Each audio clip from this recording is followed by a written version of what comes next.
اللہ کے ہاں سب سے زیادہ کنجوس اور بخیل وہ انسان ہے جو دعا بھی نہ کر سکے اور دعا کرنے میں بھی بخل سے کام لے اور اس کو دعا مانگنے کا دل نہ کرے۔ جیسے انسان اللہ کے راستے میں مال خرچ کرتے ہوئے تھوڑا کنجوس ہو جاتا ہے، بخیل ہو جاتا ہے، تو اللہ نے اس کو بخیل نہیں کہا، اللہ نے کہا کہ جو دعا نہیں مانگتا میرے ہاں وہ سب سے زیادہ بخیل ہے۔ دعا کا چھوڑ دینا اللہ کو سب سے زیادہ برا لگتا ہے کہ یہ اتنا بے نیاز ہو گیا ہے۔ بے نیاز تو ذات صرف اللہ کی ہے۔ جو انسان دعا مانگتا رہتا ہے یہ نیاز مند رہتا ہے، اور جو انسان دعا مانگنا چھوڑ دیتا ہے وہ اللہ کی صفت صمد، جو صفت ہے نا صمد، کہ اللہ صمد ہے، بے نیاز ہے، وہ اس صفت کو چیلنج کرتا ہے۔ اس لیے کبھی بھی اپنے آپ کو اللہ سے بے نیاز نہ سمجھا کریں، ہمیشہ اپنے ہاتھوں کو، اپنے دل کو، اپنی زبان کو دعا کے لیے استعمال کیا کریں۔ جانے انجانے میں بھی اللہ سے مانگا کریں، سوچے سمجھ کر بھی مانگا کریں، بلا سوچے بھی مانگا کریں۔ رات دن میں کوئی گھڑی ایسی نہ ہو کہ جب آپ کا اللہ کے ساتھ کوئی نہ کوئی کنیکشن نہ ہو۔ یہ جو ہماری جتنی بھی روزمرہ کی زندگی ہے نا، کھانے کی، پینے کی، کپڑے کی اور ہر کام کرنے کی ایک دعا ہے، وہ دعا بھی اللہ کو محبوب ہے، وہ بھی ایک دعا ہے۔ وہ اس لیے بتائی گئی ہے کہ ہم کسی بھی کام میں اللہ کو نہ بھولیں اور اللہ کے ساتھ ہمارا تعلق قائم رہے، اور ہم یہ نہ سمجھے کہ یہ چیزیں، دنیا کی ساری چیزیں ہمیں ڈائریکٹ فائدہ دیتی ہیں۔ آپ صلی اللہ علیہ وسلم نے ہر کام کرنے سے پہلے یہ جو دعا مانگی ہے، اس کا ہمیں یقین دلایا ہے کہ چیزوں کے اندر نفع، چیزوں کے اندر خیر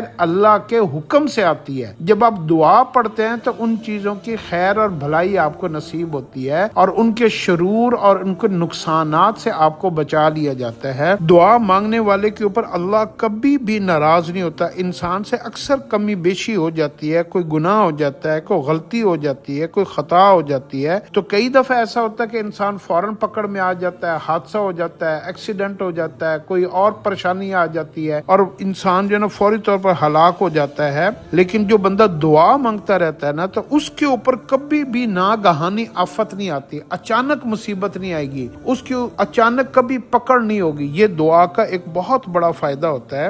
دعا کے اندر اللہ نے ہر مسئلے کا حل رکھا ہے۔ دعا سراسر نجات ہے، سراسر کامیابی ہے، دعا سراسر عزت ہے، اور دعا جو ہے ڈوبنے والے کو بچا لیتی ہے۔ دعا نے، یونس علیہ السلام نے سمندر کے اندر مچھلی کے پیٹ میں دعا مانگی، اللہ نے سمندر میں جہاں کوئی بھی کام نہیں آ سکتا تھا، اللہ نے وہاں سے نجات عطا فرمائی۔